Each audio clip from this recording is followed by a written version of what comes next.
Investigação do dia: transformações na queima de uma vela. Eu gostaria de saber por que, quando colocamos um copo sobre uma vela, essa vela se apaga. Eu gostaria de saber também para onde vai o seu material. O que acontece com a parafina? É produzido algum gás durante esse processo de queima? Então agora vamos lá. Anote as suas hipóteses acerca das perguntas. Pense bem sobre o que poderia acontecer. Após anotar suas hipóteses, vamos à parte mais interessante. Vamos observar o nosso procedimento experimental. Anote tudo, não deixe passar nenhum detalhe. Então agora vamos realizar o nosso procedimento experimental. Nós temos aqui 2 velas e 2 potes de vidros de tamanhos diferentes. Então, no primeiro procedimento nós vamos cobrir a vela com o pote maior e observar quanto tempo essa vela demora para se apagar. Nós vamos registrar o tempo no cronômetro e vamos aguardar. Enquanto isso, observe a chama da vela. O que acontece com a chama da vela?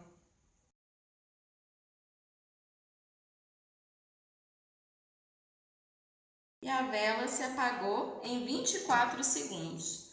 Vamos anotar o tempo. E deixar aqui registrado.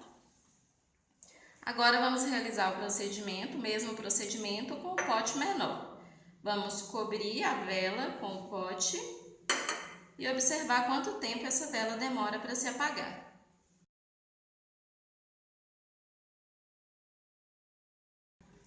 (15 segundos).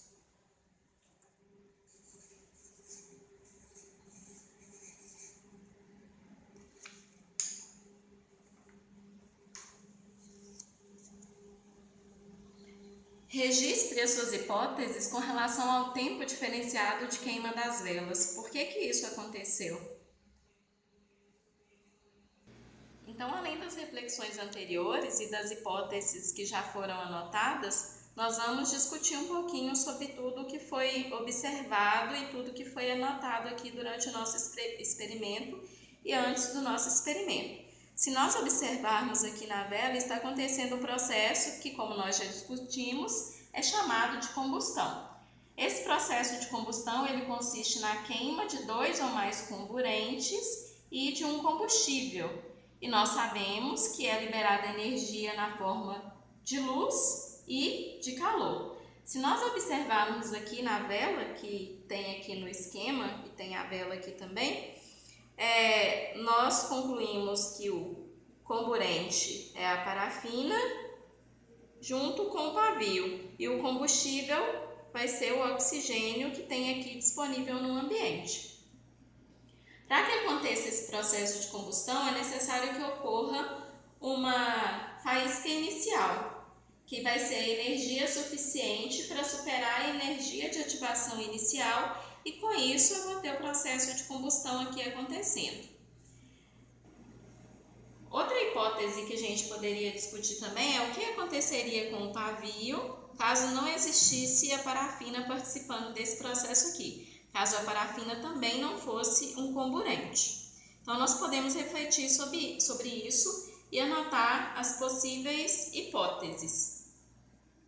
Então, quando nós acendemos a vela, a cera que envolve o pavio, ela começa a se aquecer, isso é claro, né? Que aqui a gente tem a liberação de energia na forma de calor, além da forma de luz, né? No momento que interessa para a gente é a liberação de energia em forma de calor. Com esse aquecimento, o vapor da parafina que está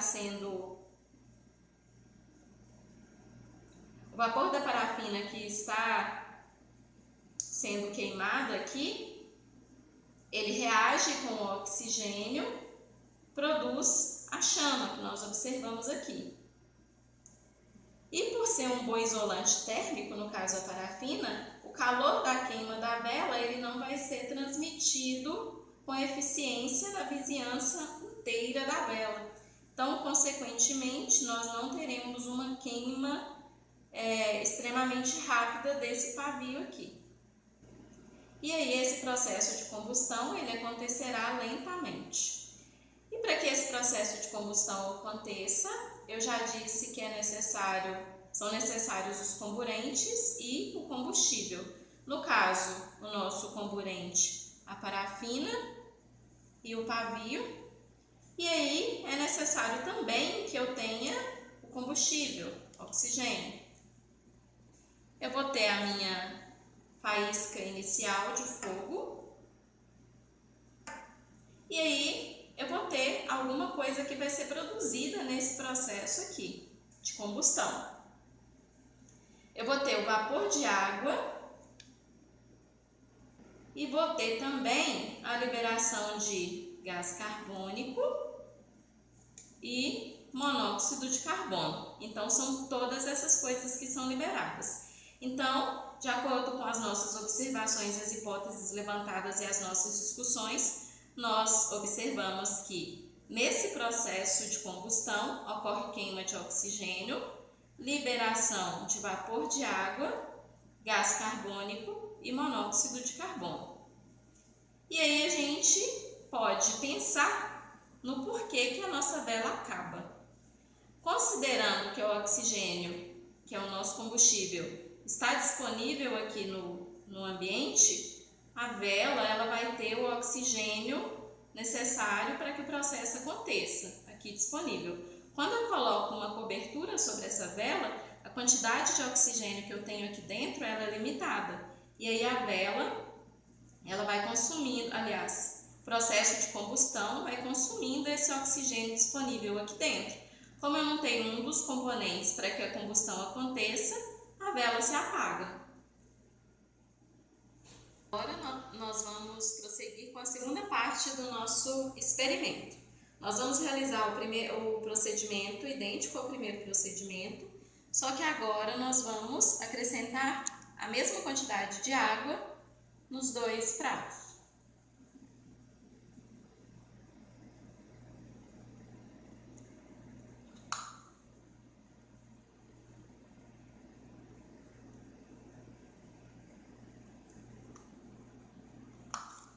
E aí nós vamos cobrir cada uma das velas.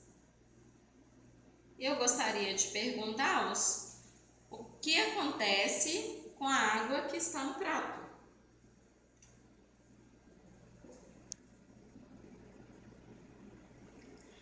Nós temos aqui uma canetinha para marcar o nível de água em cada um dos recipientes de vidro. Então aqui, nossa vela já se apagou no pote menor. Vamos marcar a região. E aqui também, vamos marcar.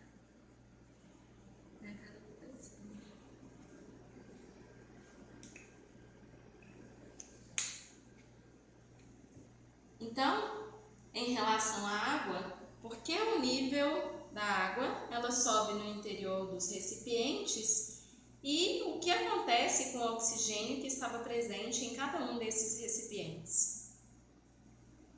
Observando o nosso experimento, como nós podemos explicar a diferença do nível de água nos dois recipientes? Se a gente observar aqui, ó, nessa região do prato, eu tenho uma quantidade maior de água do que nesse prato aqui, considerando que foi adicionada a mesma quantidade de água nos dois recipientes. Por que a gente explica essa diferença no nível de água? Eu gostaria que vocês me ajudassem com essa situação. E o que vai acontecer com o gás oxigênio que era utilizado como comburente nesses dois recipientes que foram cobertos? Qual a relação que nós podemos fazer com a mudança do nível de água e com o que acontece com o oxigênio que foi utilizado no processo de combustão? Então, de acordo com as nossas observações, de acordo com as nossas discussões e com as hipóteses que foram levantadas, nós sabemos que o oxigênio ele vai ser consumido durante o processo de combustão. Ele vai ser o combustível utilizado nessa reação química aqui. E aí, nós sabemos também que quando eu cobrir a vela com o copo, eu vou ter uma quantidade limitada de oxigênio disponível, e essa quantidade de oxigênio vai corresponder ao tamanho dos recipientes que eu utilizei para cobrir as velas. Então, no pote, no recipiente maior, eu vou ter uma quantidade maior de oxigênio disponível do que no recipiente menor. E aí, nesse processo, nós temos a liberação de vapor de água, como já foi falado, nós temos liberação de gás carbônico e nós temos liberação de monóxido de carbono. Então, nesse processo, nós podemos observar que a diferença do nível de água se relaciona à quantidade de oxigênio que tinha disponível e a quantidade de oxigênio que foi consumido durante esse processo. E os gases, eles ficarão armazenados dentro do recipiente até que eu retire os recipientes que foram utilizados aqui no processo.